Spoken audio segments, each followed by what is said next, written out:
राज्य महिला आयोग की सदस्य ने जिला महिला अस्पताल का किया औचक निरीक्षण, स्वास्थ्य सुविधाओं की खोली पोल, कहा झांसी घटना के बाद भी लापरवाही, अन्य गड़बड़ी भी। उत्तर प्रदेश राज्य महिला आयोग की सदस्य डॉक्टर प्रियंका मौर्य ने सुबह 10 बजे जिला महिला चिकित्सालय आजमगढ़ का आकस्मिक निरीक्षण किया। इस दौरान जिला महिला चिकित्सालय की व्यवस्था को देखकर वह चौंक गईं। उन्होंने मामले में मुख्य चिकित्सा अधीक्षक डॉक्टर विनय सिंह यादव से भी पूछताछ की और वहां भर्ती महिला मरीज, उनके परिजनों से भी जानकारी ली।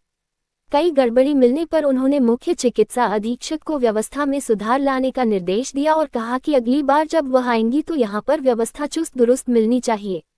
डॉक्टर प्रियंका मौर्य ने मीडिया से बताया कि झांसी में बीते दिनों जिस प्रकार से अस्पताल में नवजात बच्चों की मौत हुई थी, उसको लेकर उन्होंने सबसे पहले सिलेंडर की जांच की। सिलेंडर में मैन्युफैक्चरिंग डेट तो लिखा था लेकिन एक्सपायरी डेट नहीं लिखा था, जो कि लिखा होना चाहिए था।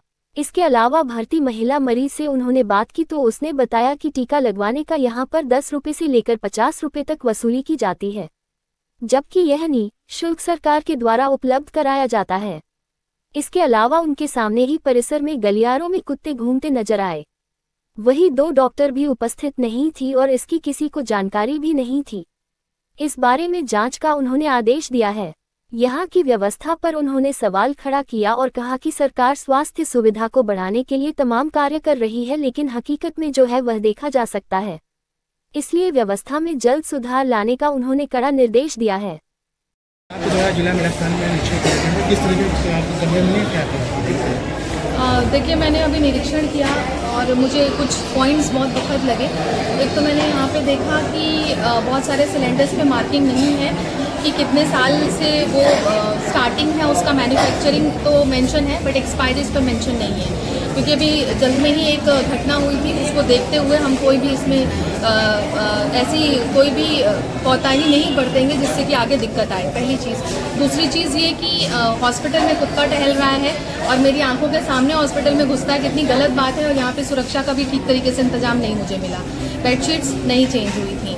अभी एक और मुझे बहुत दुखद घटना सुनने को मिली कि एक बहन ने मुझे ये बताया कि यहाँ पे जब टीकाकरण के लिए आते हैं तो 20 से 50 रुपये 10 रुपये ऐसा मांगा जाता है। ये सब कुछ मेरे संज्ञान में था और इसीलिए मैं यहाँ पे आई हूँ ये देखने के लिए। और मैंने ये पाया भी कि ये डिमांड यहाँ पे हो रही है, विच इज़ एक्चुअली रॉन्ग।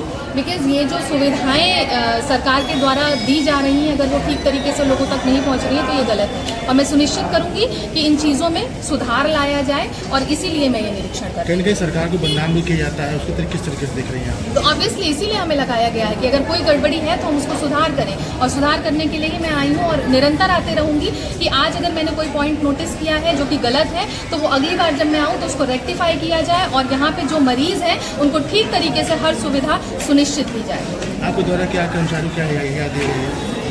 जो भी गड़बड़ियाँ पाई जाएंगी मैं उसमें सुधार के लिए सारी हिदायत दे करके जाऊँगी। और अभी मैंने ये भी पाया कि 2 डॉक्टर्स का मुझे अभी ठीक तरीके से उनके रजिस्टर पे सिग्नेचर नहीं है और उन्होंने ये लिया CL लिया क्या है मुझे नहीं पता, तो अभी मैंने उसकी भी रिपोर्ट मंगवाई है। ये तो पेशेंट्स बता रहे हैं नहीं, लेकिन आपने पैसा मांगा ना। हाँ डॉक्टर साहब, ये पैसे भी मांगते हैं 20 रुपये, ये पेशेंट से पैसे मांगते हैं। अभी वो जो पेशेंट है उन्होंने भी ये चीज़ बोली और दीदी भी ये बोल रही हैं कि कल इनसे पैसे नहीं पैसा कभी नहीं लगता है, पैसा नहीं मांगा था कि नहीं? मंगनी की ना ये बताओ, मंगनी की ना मंगनी लेनी ना, दूसरी बात मंगनी की ना मंगनी ना, तो गलत बात है।